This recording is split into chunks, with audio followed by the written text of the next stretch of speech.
Hi, I'm Eve. I'm 13, and I'm not gonna tell you my story. Not for the world. You don't want to see agents in black glasses burst through your door and be like, "Hey, you know too much. We're gonna erase your memory." Do you? Hey, don't turn around. They're already behind you. I'm kidding. Relax. My story is shrouded in mystery, though. Please like this video, and let's get started. My mother and I live in a small town. Mom was an engineer and worked for the Robo Friends company. They made, you guessed it, robots. Cool, right? However, when I was 5 or so, I thought Mom was a robot too. Quit laughing, I'm serious. It all began when I went for a walk in the park. There were many other families there. All of the other parents were hugging their children, laughing and eating ice cream with them. However, we were different. While I was playing in the sandbox, my mom was sitting on a bench and staring ahead without blinking. Some mean girl suddenly called her weird. My parents say that your mom looks like a robot because she has no emotions. Her words made my blood boil, and I decided to tell my mom a joke and prove to everyone those rumors were complete nonsense. What worm doesn't live underground? A gummy one! Mom looked at me indifferently and turned away again. Very funny, sweetie. That's when I realized for the first time that I had never seen my mom smile or cry. When we watched The Lion King, I was blubbering, but my mother just patted my head and repeatedly, tonelessly, said that everything would be fine in the end. There really was a happy ending. Obviously, Mom knew that because she'd already watched the cartoon. But back then, I thought she was a robot who could see the future. One day, I saw a movie on TV about cyborgs that looked just like real people. The protagonist taught the other people in the movie how to tell if someone was a robot. First of all, robots had no sense of humor. Yeah, that sounded like my mom. Who wouldn't laugh at a joke about gummy worms? Robots also had no sense of taste. Mom once made me a very spicy soup. When I tasted it, it felt like smoke was gonna start coming out of my ears. But my mom was completely fine. And finally, robots were afraid of water.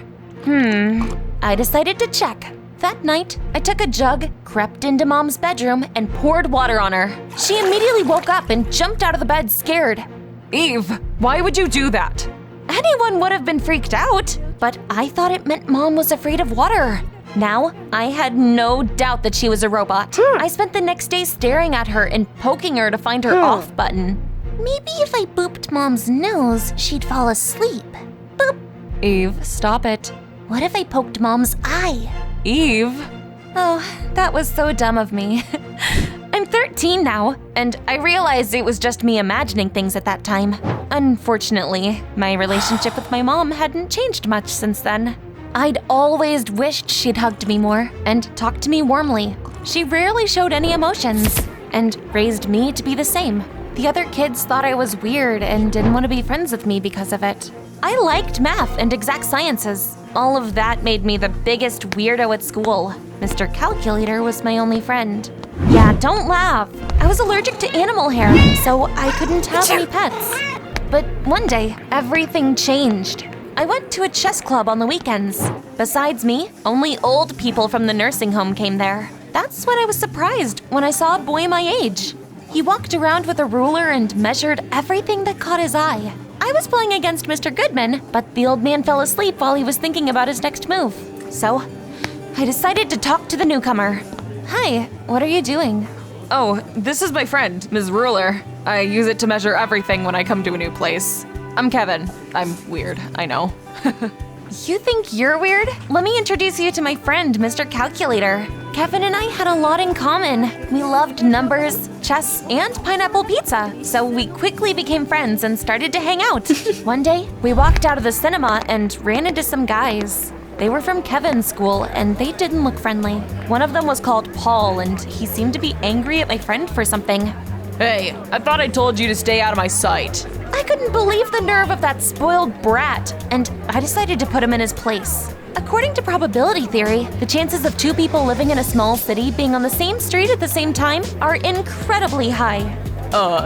What? Kevin, tell your girlfriend that I don't speak nerd.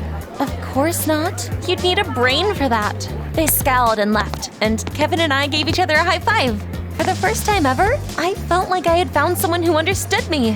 One day, I asked him over. Mom made pizza. I don't recommend eating it though. She's such a bad cook that I thought she was a robot when I was a kid. Can you imagine? Then I told Kevin that my mom was an engineer and about all those funny situations that made me think that she used to be a robot. To my surprise, he turned gloomy and showed me an article that said 13 years ago, Robo Friends had been developing humanoid robots. The project had apparently been closed and no one knew why. There had been rumors about the robots getting out of control and escaping. 13 years ago! That's when you were born. What if you were right and your mom really is a runaway robot from the company? What? I was not a little kid anymore. I wouldn't believe nonsense like that. But on the other hand, there were too many strange coincidences. I didn't have grandparents, I didn't know anything about my dad, and Mom acted like we weren't even related. What if she had stolen me from my real family when I was a baby to avoid suspicion? I got goosebumps when I thought about it. Ugh. I asked Kevin to help me get to the truth, and he happily agreed. I realized that my mom often had dinner in her office. She said that she was busy, but what if she was just hiding the fact that she didn't consume human food? Kevin and I followed Mom and saw her buy several cans of engine oil. That's probably her fuel.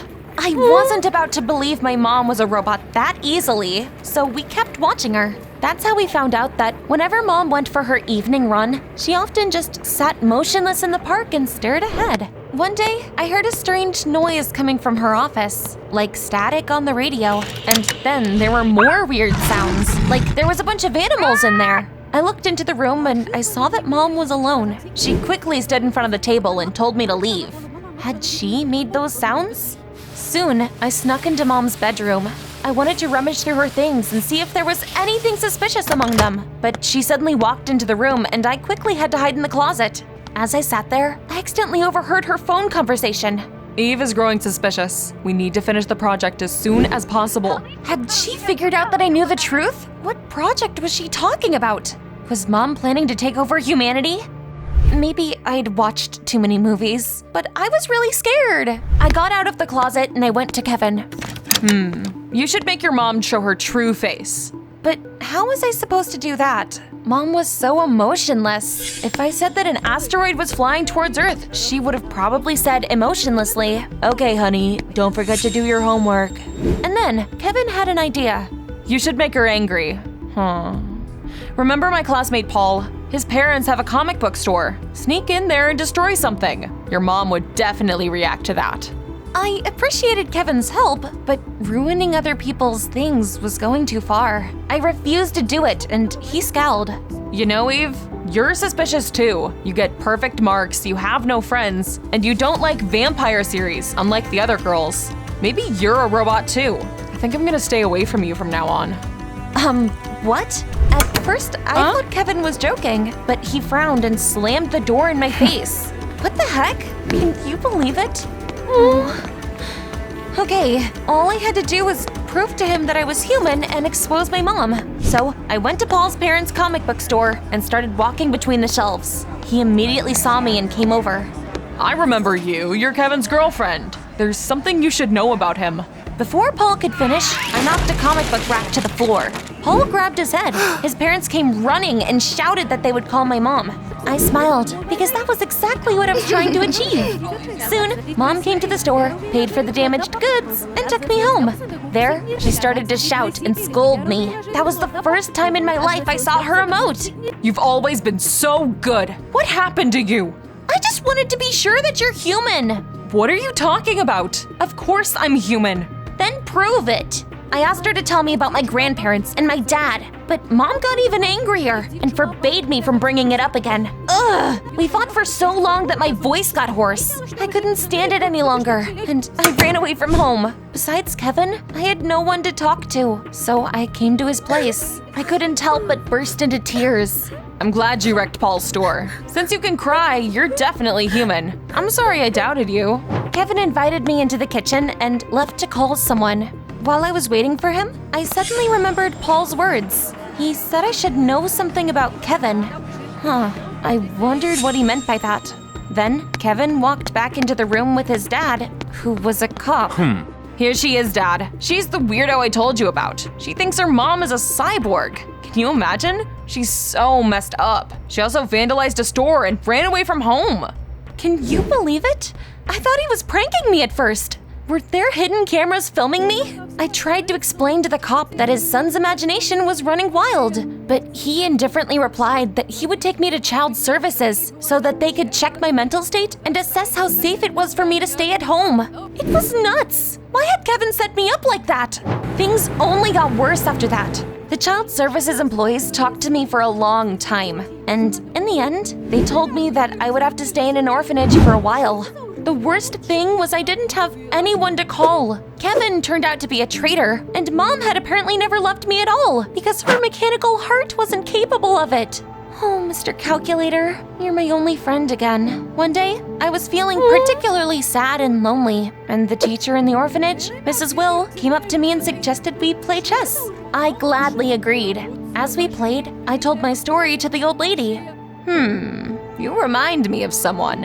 A very smart girl used to live in this orphanage. She was abandoned by everyone, left with no love and parental warmth. So she grew up very reserved. Her photos are probably still in the archive. Let me check. The teacher found the album, and I couldn't believe my eyes when I saw the pictures. The girl had a mole in the same place as my mom. And then the teacher told me what the girl's name was. And it dawned on me that it was my mom in the photo. So that's why she was so weird. Now it was clear why she hadn't wanted to talk to me about her parents. They had abandoned her. I was glad to have proof that Mom wasn't a robot. And I also felt terribly sorry for her, and I wanted to see her. I escaped from the orphanage and I went home. But then I accidentally ran into Paul. Our town really was too frickin' small. To my surprise, he wasn't mad at me for what I'd done. I know that Kevin got you into trouble. I'm sorry. It was clear now why Kevin really didn't have any friends. The dirty liar had a rotten personality. He framed or betrayed everyone he'd ever been friends with. One day, Paul almost got into trouble because of him and promised to get back at him. So Kevin had decided to use me against him. That coward! That vile bastard! Well, never mind. He wouldn't get away with it. First, I had to talk to my mom. I apologized to Paul and I rushed home. I couldn't believe my eyes when I got there. Mom was sitting in the living room looking at a picture of me and sobbing. Had she missed me? That was the first time I saw my mom cry. I immediately threw my arms around her.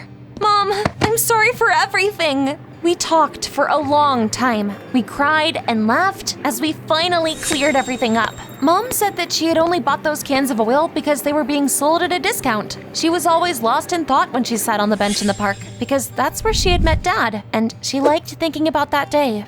Your dad was a brave pilot. I'm sorry I didn't tell you about him. I'll do better. Then I remembered the strange phone conversation I'd overheard while hiding in the closet. Oh, I was just discussing a project I was working on with my colleagues. I didn't want you to find out about it ahead of time. After all, it was a gift for you. Then, Mom showed me a robot puppy that she'd built for me. Wow! I couldn't have any pets because of my allergies. Until now. Can I call him Calculator? Of course, sweetie. Of course, before I could come back home, my mother and I had to prove that we were a normal family. But soon, it was all finally over. My mom and I were closer than ever. One evening, I was playing with my puppy outside when I saw Kevin. He was walking next to some guy and pointing at my house. The family that lives there is crazy. They think they're robots, you know? Ugh, did he find a new friend to betray? I wanted to pounce on Kevin, but then Mom came out on the porch and gave me a sly wink so I would play along. Then she started to move like a robot and clapped her hands. The garage doors opened smoothly, and a buzzing lawnmower came out. It drove her on the lawn while my robot puppy was barking. Kevin's eyes were the size of saucers. They really are all robots. Ah! He got so scared he ran away with his tail between his legs. My mom and I laughed and explained to Kevin's new friend that it was just Mom's invention, an automatic lawnmower controlled by claps. I hoped our prank would teach Kevin a lesson. As for the article about humanoid robots that supposedly became conscious and ran away from the company, I never found out if it was true. Do you think your parents could be cyborgs? I'm just kidding. Don't believe everything you read on the internet. And don't forget to like this video. And see you next time!